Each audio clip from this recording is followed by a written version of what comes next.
I have some true blue IU fans. This is Joe Morris and his family, and they not only go to the IU basketball games, they go to the away IU football games. They are true blue or true red IU fans.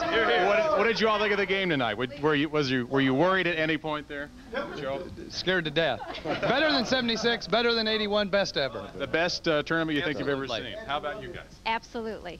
Every win is sweet, but this was really sweet. And you just came down this morning, right? That's right. Yep. Glad I made it. Worth the trip. Yes, very much so. All right. What about you guys? Any doubt there that IU was going to take it all the way? I wanted them to. It was a close game. I mean, Syracuse played great, but we are number one. The question is, can IU do this again next year? Well, I think there's a consensus. Now, this is some of the party here, but there's also a party going on elsewhere in the hotel. Oh, probably 3 or 4 million other people are around. They're going to be moving on to that in just a few minutes. But Howard, you have some fan reaction, right? Or well, yes, I have a thought here. You know, we are at the Hilton, and an awful lot of people have been staying here from Indiana University, and this has been the IU alum headquarters through all these days, and many gatherings and many activities. And I just have one question for a fan here. I want to know, did you follow the team all the way through good times and bad times this year, or did you come on late with it now? Oh, no, all the way. When you're an IU fan, you got to go all the way with it. Yeah.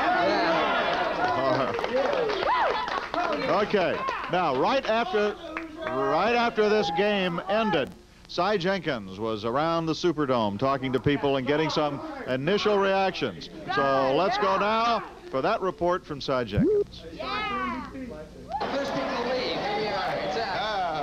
As the Superdome emptied, the enthusiasm of Indiana fans that had already dominated the streets of New Orleans for a weekend made it seem like half the state had been here at the end.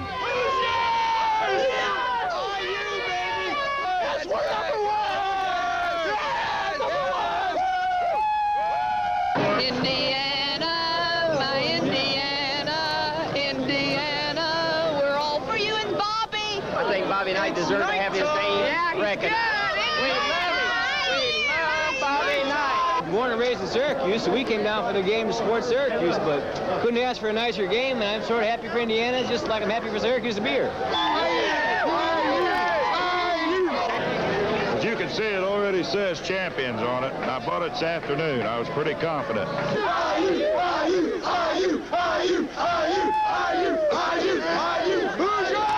Syracuse doesn't have anything to be ashamed of.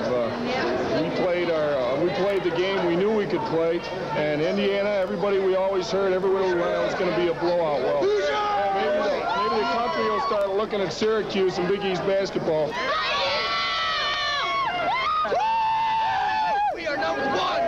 It was just a higher level of IU enthusiasm that has rocked this city for 4 days now. New Orleans probably knows tonight what Hoosier hysteria is all about. We're disappointed. We'll be back. We'll be back. Outside the Superdome, I'm Cy Jenkins, Channel 6 News.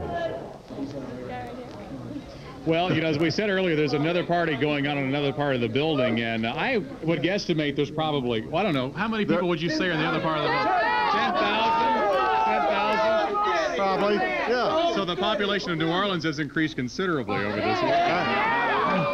You know, I must admit that when you and I were sitting there watching this ball game, I got a little worried. I was beginning to think this program. I was so wrong. They knew, didn't they? Yeah, we turned to each other and said, "Boy, we hope this is still a victory celebration." And it is. Let's show you some of the other celebrations going on elsewhere in the building.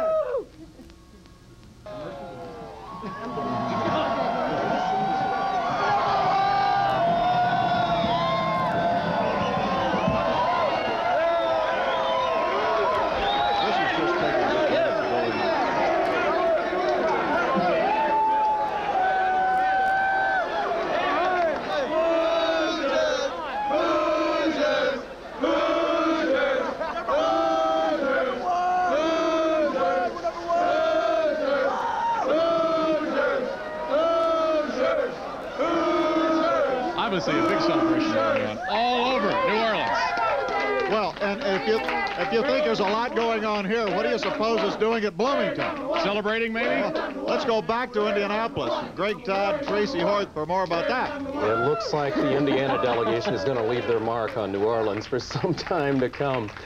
If you think the fans are whooping it up in New Orleans, you ought to see what's going on in Bloomington tonight. Well, Greg, as you know, the game has been over for several hours, but the party continues with no signs of ending. Bloomington is wall-to-wall people. Thousands of people spilled into the streets, thousands of IU fans screaming, celebrating, enjoying IU's victory. This celebration can only be described as pandemonium. The noise level is deafening. Police certainly have their hands full trying to control this huge mob of very happy fans. Of course, one of the places the fans gather, Showalter Fountain.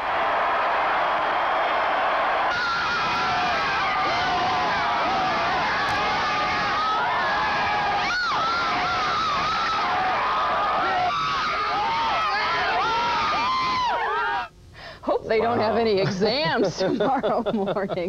The word from IU tonight is that tomorrow morning, 10 a.m., Assembly Hall, there's going to be a victory celebration, and we're told the team is going to be there. They'll be flying back in tomorrow morning, and they'll be there to celebrate. At least that's the information we have tonight. Hope they are. So a lot of those people probably won't even go to bed. They'll probably just head on over to Assembly Hall.